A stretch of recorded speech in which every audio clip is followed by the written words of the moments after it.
Hello and welcome to Flippin' Through, the internet's #1 Mad Magazine news, review, and interview channel. What's all this stuff in the way?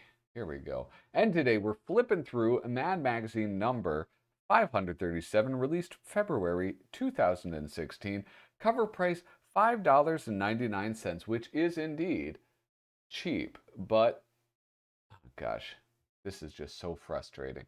But before we do that, please let me remind you to hit like, hit subscribe, and leave a comment down below. That's the #1 way that you can support this YouTube channel.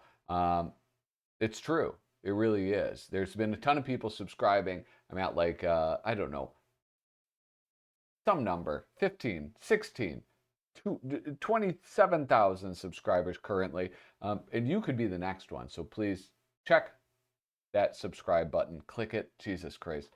Anyway, sorry guys. These, if you want to support me in another way, patreon.com/flippinthrough. The link is down in the description. Additionally, there's a link to become a channel member right down there. And so you can click that and you get all sorts of stuff. You get a 6 set of stickers. You get a cool set of buttons. You get a stencil, a handmade stencil that is just perfect for defacing public and private property with the visage of our favorite satire magazine mascot, Alfred E. Neuman. So enough of that, though. These are the people that I get to thank for their support today. Ben Forsgren, Joey Gesso, Reflection of Perfection, Misimo, Tom Richmond, David Strickler, Megan McInerney, Bobby Weigel, Cam Hayden, Rob Wilson, Rod Mead-Sperry, Andrew Goldfarb, Casey Ori, and Little Cozy Nostril. Thank you guys so much for the support. I hope I can keep on earning it with that. Oh gosh. You know, somebody asked me recently, what do I use to edit my videos? And I said, you've clearly never watched one of my videos. So here we are, Mad Magazine number 537, a Trump appearance. No surprise there. They love putting Trump on it. Trump, I swear, has appeared in and on the magazine more than any other person outside of Alfred E. Neuman. Don't fact check me on that. You know what? In fact, yes, do fact check me on that. That's what I want to know this information. Anyway, 20 Dumbest People, Events, and Things of 2015. I was, the ad alert. Jeez Louise, right off the bat. You know, it used to be, when I was a kid, they would do a house ad on that inside front cover. Anyway, do you remember? Pepperidge Farm remembers. Going into the letters department, you guys know, I love the letters and tomatoes department. Look at this. Paul Richards of Portland, Oregon, sent us these photos of his 2 mad tattoos, which, no offense, Paul, are a few notches down from Tweety Bird drinking a beer or the old tattoo on the old tattoo quality scale. Anyway, thanks for the free publicity and good luck raising money for laser removal. 2 things. One, I'm very curious what that is. I'm hoping it's Richard Nixon. Instead of doing the peace sign, he's doing like this. That'd be pretty cool. And then look at this little stick and poke. I don't know. That's a pretty rough.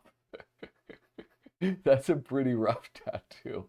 You can tell this one at least was professionally done. Do you have a mad tattoo? I know a few people that have mad tattoos. I'm not one of them.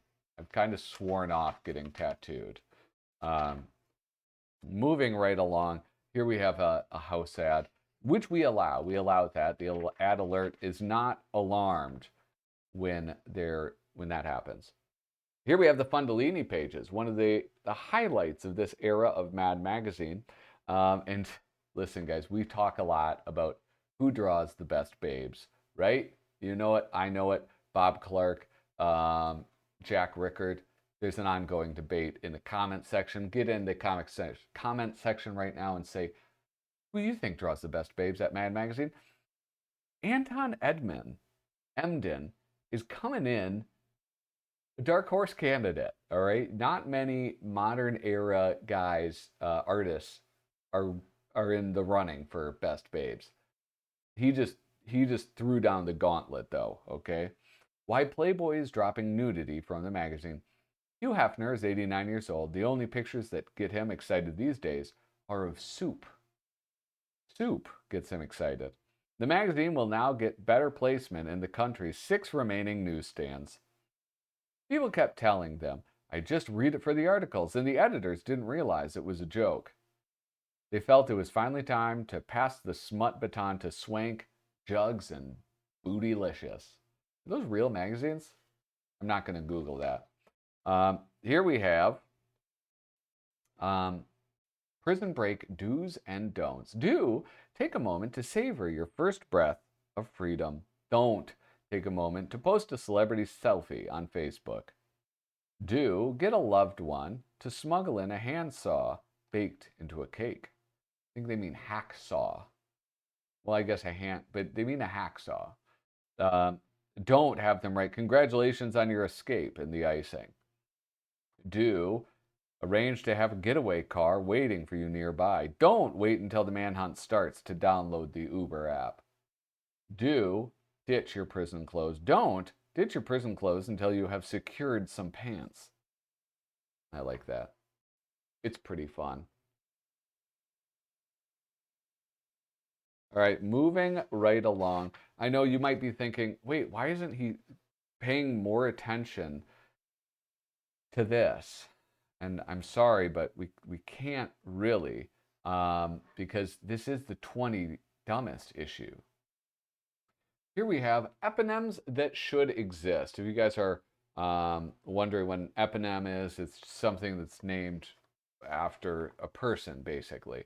Like the fallopian tube. It was named after, I don't know, like Garibaldi Fallopio or something. I forget his name. It's some Italian guy. Trumpificate.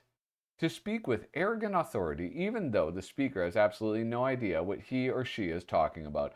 Now, the thing about this I really wanted to point out, did Mike Morse go to the Sam Viviano School for Caricature? Like, look at these are Sammy V caricatures, right? Thank you. I'm so glad that you agree. Um, Now, here's the thing about the 20 dumbest. I realized flipping through this that the year 2015 was actually my favorite year. Um, it's amazing. There's so much stuff in the 20 dumbest that's just, oh, so funny, so great. This one, Donald Trump, GOP frontrunner. Um, Here's the thing. The problem with this is that the funniest part of this is not even written by any mad staffer. Sorry, but it isn't. The funniest part of this are these quotes from Donald Trump. And I mean, if that was deliberate, well, good on you because you picked some bangers, all right? Here we have, let's look at this. Donald Trump's mouth is just like the hose that drains your septic tank. You never know what's going to come out of it, but you know it won't be good. Whether insulting Mexicans, veterans, and women, or ridiculing Rand Paul, Roger Ailes, and Jeb, candidate Trump takes delight in traveling around the country in his Trump logo emblazoned helicopter, leaving voters waist deep in this verbal diarrhea. And yet, as we go to press, he is in the lead of the Republican nomination for president. How to explain this? Simple. The Donald is just the latest flamboyant, filthy rich millionaire to capture the attention of the American people. Here's the thing. I'm no fan of Trump, but if you're having him, if the problem is that he's ridiculing Jeb Bush or like, I mean, come on. Roger Ailes. See, everybody hates Roger Ailes. Roger Ailes runs Fox News.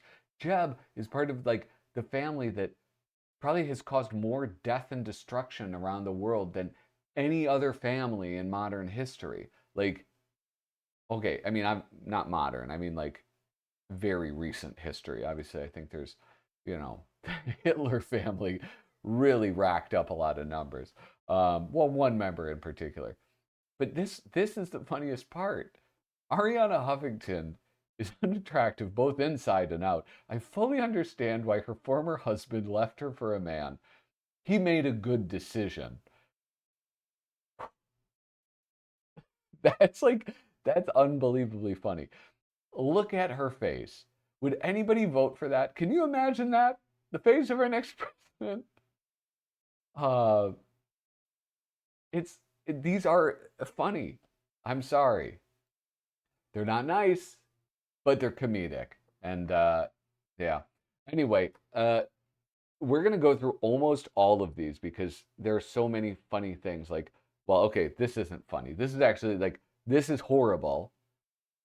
But look at this cover. This Tales from the Crypt, Tales of the Creep, Depravity. Tony Moore. Tony Moore. Is that the same Tony Moore who did the first, whatchamacallit, Walking Dead? I mean, this guy is like, dude's a hell of an artist. So it's possible, I think. All right, moving on. I can't spend a lot of time on all of this, but I mean, this was another thing that I was just so amused by. The illicit engine that could. If you don't recall, Volkswagen, when they were having emissions tested, the computer in the car would recognize that and then change the engine mode so that it passed emissions tests. And then the moment it was unplugged, went back to just spewing out maximum pollution, I guess, which is crazy. That's crazy that like the company, so many people worked on that and made that happen. It's really, I don't know, it's really neat. James Warhola, who did Garbage Pail Kids, and Desmond Devlin did this one. Of course, there's the Hillary's secret server when she had a server that I think was hacked by the Russians or something. This is a dentist. The lion killing. For Walter James Palmer, the greatest adventure of all is finding a majestic animal in the circle of life and then shooting, skinning, and beheading it. He surely didn't skin it. Well, I guess he did. He probably beheaded it first and then skinned it. That's my guess, because he would want the head for like the wall or whatever. I don't know. I shouldn't talk about hunting. I don't know anything about it. The Seahawks blow the Super Bowl. I don't remember this at all, actually. Um, the play that will live in infamy. The Confederate flag.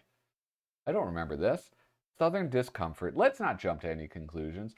Just because white supremacists rallied around the Confederate battle flag when lynching blacks as recently as the 1960s, that doesn't mean the flag is a symbol of ugly racism, prejudice, or slavery.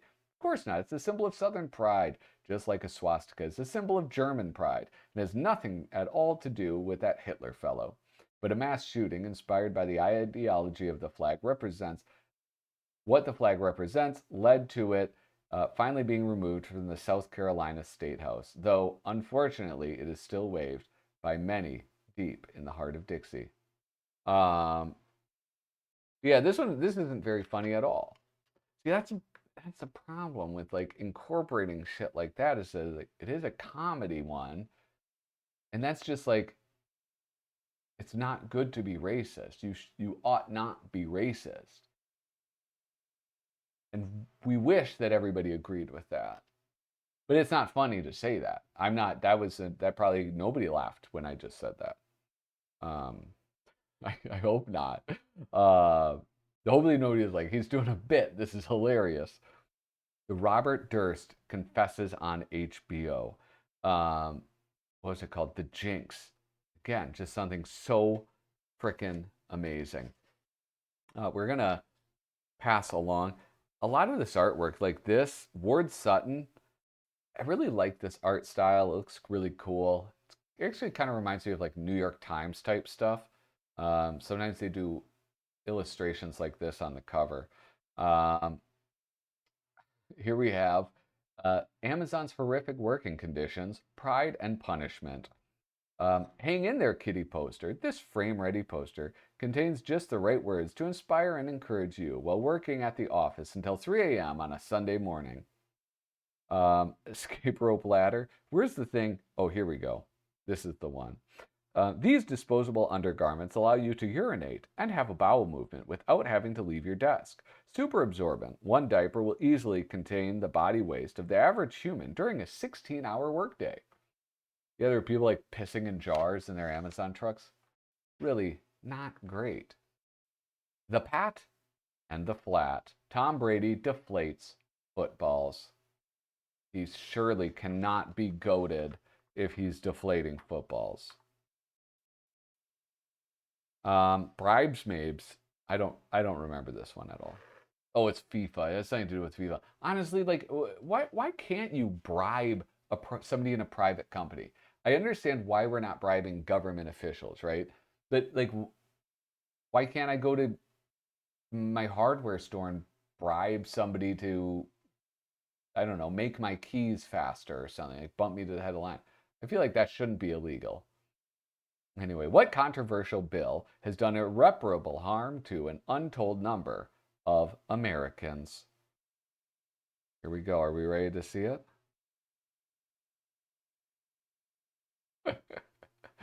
What controversial bill has done irreparable harm to an untold number of Americans? Bill Cosby. That's a horrible impression, and I'm sorry. I didn't workshop it. I should have. I really, really should have. Tied for 15th, Jared Fogle being a pedo, and SeaWorld. Fucking whales. This is the one that, I mean, obviously you guys know, I really, really love the work of Herman Mejia. I just think he is one of the best caricature artists living. I just love his stuff. That's all. I just could look at it endlessly. Just everything about it. Anyway. Here we have anti-vaccine hysteria. Shot me worried. Oh, this is interesting. Because this is something that's come up recently, and I remember watching some stuff that made it seem like this is a very recent thing, like the past few years, but this is 10 years old. Obviously, I know that this has been a thing for a long time, but anyway, why am I mumbling about this? One of my favorite stories from 2015. Rachel Dolezal, the Great White Dope. A white woman who identifies as African American. Rachel Dolezal is often black. Look at there, she is a kid. Oh my God. All right. Race remains a tricky and confusing subject in this country, especially when you're trying to be tricky and confusing about it. Consider Rachel Dolezal, a black woman who was president of the Spokane, Washington chapter of the NAACP and taught college classes like The Black Woman's Struggle and African American Studies. A great resume, except for one omission. She's actually white. Dolezal consistently lied about her experiences and struggles as a black woman, whether it was having a black father, she didn't, to being the victim of 9 hate crimes. She wasn't. When her lies finally caught up to her, she defended her deception by claiming she's transracial and identifies as black. Probably because those both sound a lot better than I'm an opportunistic, pathological liar. Here's the thing, though. Hot take. I mean, she was the president of the local chapter of the NAACP. She may have actually done good things for the black community. But she was also walking around in blackface. So there's that. And then this, one of my favorite is Brian Williams' Tall Tales. We came under fire by what happened to be Iraqi farmers with RPGs and AK-47s. Again, just the quotes are funnier than what's written up here. I made a mistake. Two of the 4 helicopters were hit, including the one I was in. The helicopter we were traveling in was forced down after being hit. I made a mistake. I said I was traveling in an aircraft that was hit by an RPG. I was instead in a following aircraft. which also would be scary. That would be quite frightening to have your aircraft hit by a RPG. Anyway, a mad look at selfie sticks. Selfie sticks were a great invention. Um, I don't I don't understand why people didn't like them or made fun of them. I think that they were just a delight and they were a perfect invention. I think that this is out of hand to be mocking this. Hold on, check this out. This is probably the best one. Click, click, click. Just some creep watching pornography.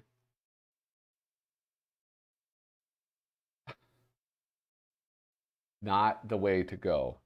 Not the move, but also not the move to go to a hotel with a guy like that. Probably not the move.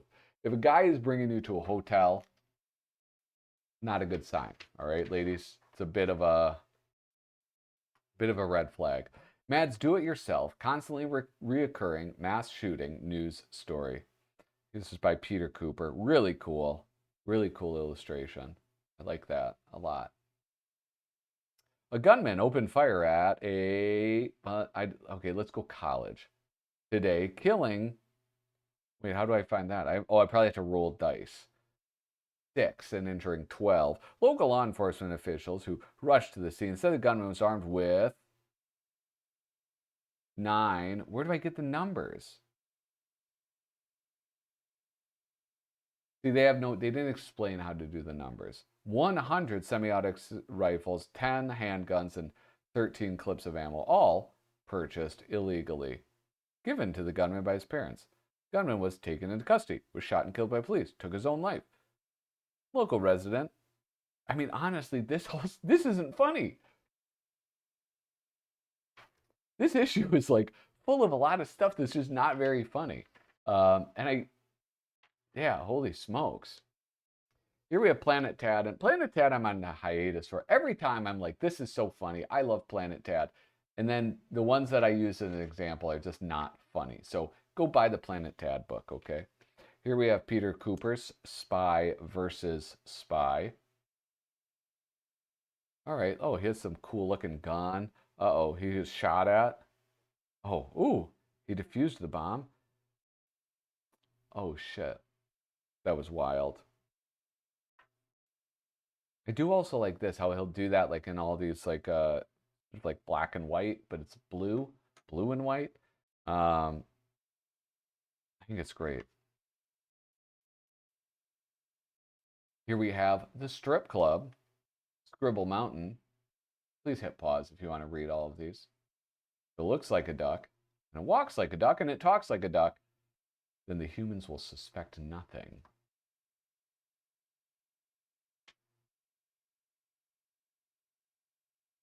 Oasis, I'm saved. Sorry, I got distracted.